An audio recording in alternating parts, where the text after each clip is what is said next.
Mesdames et messieurs, le Conseil de sécurité vient d'adopter ce matin, par 13 voix pour et 2 abstentions, sa résolution 2654 relative à la question du Sahara marocain et prorogeant le mandat de la MINURSO d'une année.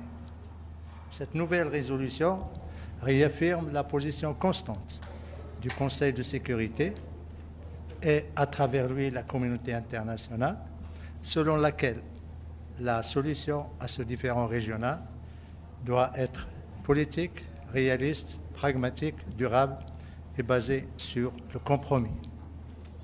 Cette corroboration de la position du Conseil de sécurité, qui ne souffre d'aucune ambiguïté, rejoint la conviction du secrétaire général des Nations Unies dans son dernier rapport au Conseil de sécurité, en appelant à ce que le règlement de cette question se base sur les résolutions du Conseil de sécurité.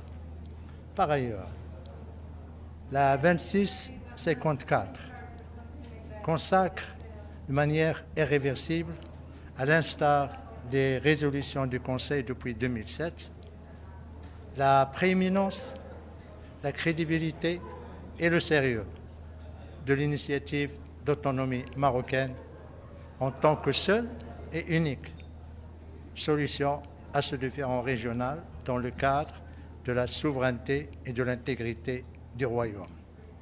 En ce faisant, le Conseil de sécurité a conforté le soutien massif de la communauté internationale en faveur de l'initiative d'autonomie marocaine.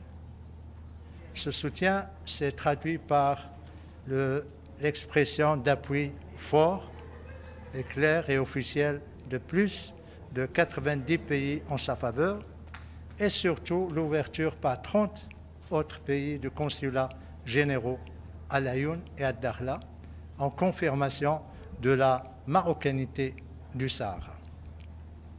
S'agissant de l'Algérie, le Conseil de sécurité a scellé une fois de plus son statut de partie prenante principale en lui enjoignant de coopérer et de s'engager avec le secrétaire général des Nations Unies dans le cadre du processus des tables rondes dans un esprit de compromis et de réalisme, et ce, jusqu'à l'aboutissement de ce processus.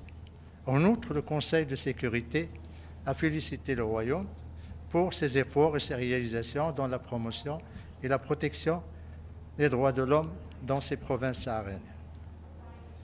Enfin, et comme vous l'avez sûrement remarqué, la 2654 n'est pas une résolution bis repetita des textes des années précédentes. C'est une résolution qui se distingue par 4 nouvelles dispositions que le Conseil de sécurité considère comme étant fondamentales pour le processus politique. En l'occurrence, 1. Le Conseil de sécurité demande à l'Algérie en tant que partie prenante dans ce conflit de développer et d'exposer sa position sur la question du Sahara afin d'avancer vers la solution de ce problème. Cette demande rejoint l'appel du secrétaire général aux 4 parties, l'Algérie compris, bien évidemment, dans son dernier rapport au Conseil de sécurité, en leur demandant de faire preuve de flexibilité, de réalisme et de s'abstenir de toute condition préalable à ce processus. 2.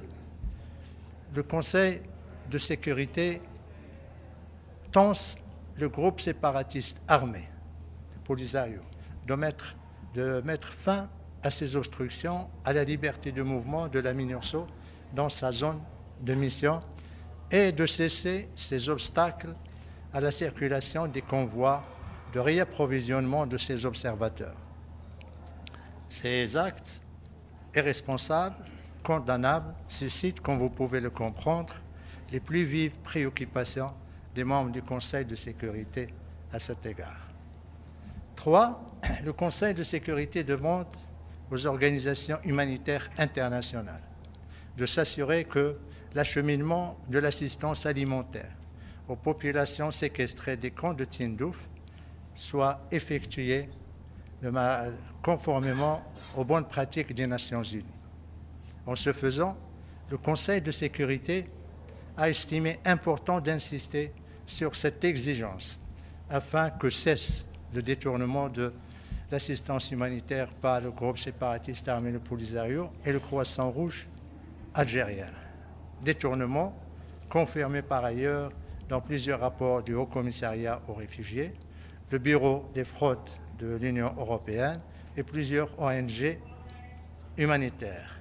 4, dernièrement, le Conseil de sécurité demande à ce que tous les efforts soient entrepris afin de procéder à l'enregistrement des populations des camps de Tindouf. Cette demande insistante traduit l'exaspération du Conseil de sécurité à l'égard du refus du pays hôte, l'Algérie, de permettre au Haut Commissariat de procéder à l'enregistrement de ces populations. Et ce refus, je voudrais le rappeler, dure depuis près d'un quart de siècle. Ceci dit, je suis à votre disposition maintenant. S'il vous plaît. Juste une petite question sur après. L'envoyé spécial du secrétaire général, M. Staffan de Mistura. Comment voyez-vous son rôle dans l'étape prochaine et qu'est-ce que vous attendez de lui? D'abord, merci. Nous attendons de lui à ce qu'il mette en œuvre la résolution, toutes les résolutions qui ont été adoptées depuis 2018, et c'est ce qu'a dit le secrétaire général dans son dernier rapport. Nous venons d'adopter une nouvelle résolution, la 2654, qui demande à toutes les parties d'exposer, et quand on dit toutes les parties, l'Algérie compris, d'exposer et de clarifier sa position sur la question du Sahara afin d'avancer vers la solution de ce problème. Donc nous attendons de lui qu'il reprenne son bâton de pèlerin, de facilitateur, et qu'il essaie d'organiser les tables rondes dans le meilleur délai possible pour notre part, et comme cela a été reflété dans le rapport du secrétaire général, nous l'avons dit clairement, nous sommes en faveur de la reprise du processus politique, nous sommes en faveur du retour à la table ronde, et nous sommes prêts à discuter de la solution qui pour nous demeure et sera l'unique et seule, c'est-à-dire l'autonomie dans le cadre de la souveraineté et de l'intégrité territoriale du royaume. S'il vous plaît. Monsieur l'ambassadeur, que pensez-vous de l'abstention de la Russie lors de la résolution? Nous aurions souhaité que la Russie rejoigne en quelque sorte le consensus. Malheureusement, depuis 4 ans, la Russie a changé de position. Nous respectons, nous sommes en désaccord avec la Russie sur son interprétation de son abstention, mais nous respectons cette position. Et comme j'ai répondu, je crois, il y a 4 ans, lorsque la Russie a commencé à s'abstenir sur la résolution, parce qu'auparavant, ils votaient en faveur de la résolution, je leur ai dit, ce qui reste, c'est le texte, c'est la résolution. Personne ne se rappellera qui a voté pour, qui a voté contre. Ça, on le laisse pour les chercheurs, pour les historiens.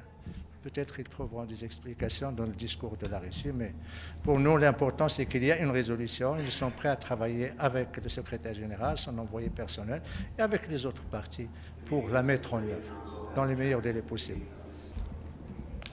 شكرا. قائمة الدول التي تدعم جبهة البوليزاريو في حق تقرير مصيرها طويلة وعريضة من أمريكا الجنوبية إلى إفريقيا، حتى أن جبهة البوليزاريو عضو مؤسس في الاتحاد الإفريقي مثل العديد من الدول. الآن السؤال، لماذا في كل خطاباتكم وتدخلاتكم تتهمون الجزائر، حتى أنه اليوم في مداخلتكم ذكرتم الجزائر أكثر من ذكر جبهة البوليزاريو التي هي الطرف الآخر الأساسي؟ لماذا تخصيص اتهامات الجزائر؟ شكرا. ممكن تتفضل تذكر اسمك وتمثل أي جهة؟ أريد مشفرة سكاي نيوز عربية. سكاي نيوز عربية. سكاي نيوز عربية تتكلم باسم الجزائر، تدافع عن الجزائر الآن. هذا لا، ولكن أنت تمثل. لا، عندك الحق. أخلاقيا أسأل أي سؤال. أخلاقيا سكاي نيوز هي التي تؤدي لك ثمن، هي التي تؤدي على العموم. أنا سوف أجاوبك. لماذا تكلمت عن الجزائر؟ لأن الجزائر هي الدولة الوحيدة التي خلقت البوليزاريو وسلحته ودعمته دبلوماسيا، وهي التي غير هذه السنة يعني خصصت 6 ملايين دولار لللوبينج من أجل البوليزاريو. من أين تأتي شرذمة البوليزاريو بأسلحتها؟ من تندوف. أين توجد الجمهورية المزعومة؟ في تندوف. أين يوجد المسؤولين تاع البوليزاريو؟ في تندوف. من يؤدي الثمن ديال التذاكر تاعهم، الأوتيل تاعهم، الأسفار تاعهم، السيجارات بتاعهم؟ في تندوف. الجزائر هي التي خلقت البوليساريو، وهي التي تموله، وهي التي الآن تدافع عليه. وأنا لا افريقيا سيقف هنا مع دعم سياسي. الدعم السياسي شيء، احنا لا نقول الجزائر ما عندهاش الحق تتكلم على تقرير المصير، ما فيش، هذا مبدأ. كما نحن كذلك ندافع على تقرير المصير في جميع أنحاء العالم. ولكن لما الجزائر تؤدي ثمن الأسلحة، ثمن الأوتيلات، ثمن اللوبيات، ثمن المظاهرات في أوروبا، ثمن المجموعات الضغط، من يؤديها؟ الدولارات ديال الجزائر. لذا نتوجه للجزائر. وطبعا الطاولات المستديرة تكلمت على الدور الجزائري. الآن مجلس الأمن يطلب من الجزائر أن توضح موقفها لكي نمشي سوا من أجل تسوية هذا الموضوع. شكرا حبيبي. Ambassadeur, l'envoyé spécial dit avoir rencontré la société civile à Tindouf. Existe-t-il une société civile dans les camps réfugiés? C'est une question fort pertinente. Mais avant de répondre à cette question, je voudrais juste dire que normalement, une société civile est une association de personnes qui sont unies par des valeurs, par des principes universels et qui œuvrent soit dans le domaine social, culturel, économique, protection de l'enfance, scolarisation. Or, comme vous le savez, Tindouf sont des camps de réfugiés, là où les populations sont séquestrées. Et c'est la première fois que nous entendons qu'il y a une société civile dans les camps de Tindouf. Cette question, nous l'avons soulevée avec le secrétariat en faisant le parallèle avec ce qui se passe à Tindouf et dans les autres camps de réfugiés dans le monde. Dans aucun camp de réfugiés dans le monde, il n'y a de société civile. D'accord? Et lorsque nous avons discuté avec le secrétariat, nous leur avons apporté la preuve que le Polisario interdit toute société civile. Et nous leur avons présenté les textes de soi-disant constitution de la chimérique République sahraoui, qui dit expressément dans son article, si ma mémoire est bonne, 31, qu'il n'y a pas de société civile et que la société civile sera créée après l'utopique indépendance. Donc, maintenant, il n'y a que des organisations de masse derrière le Polisario. L'article 32 également confirme que c'est le Polisario qui représente les jeunes, qui représente les femmes et qui mobilise et qui galvanise la population. Il y a une négation de société civile dans ces camps. Le secrétariat, malheureusement, n'était pas au courant qu'il y avait des textes fondateurs de groupes séparatistes armés qui interdisent la société civile. Et je voudrais juste conclure sur cette question que même durant la guerre froide, les régimes autoritaires comme l'ex-URSS ou bien l'ex-RDA ou bien actuellement la République démocratique de Corée, dans leur constitution, ils disent qu'il y a la société civile, mais sur le terrain, il n'y a pas de société civile. Dans les camps de Tindouf, ils disent qu'il ne doit pas y avoir de société civile, c'est-à-dire qu'ils sont pires que les régimes autoritaires et que juste ils veulent présenter les jeunes qu'ils ont comme des personnes qui représentent la société civile. Je voudrais juste vous montrer lorsque la société civile soi-disant société civile avait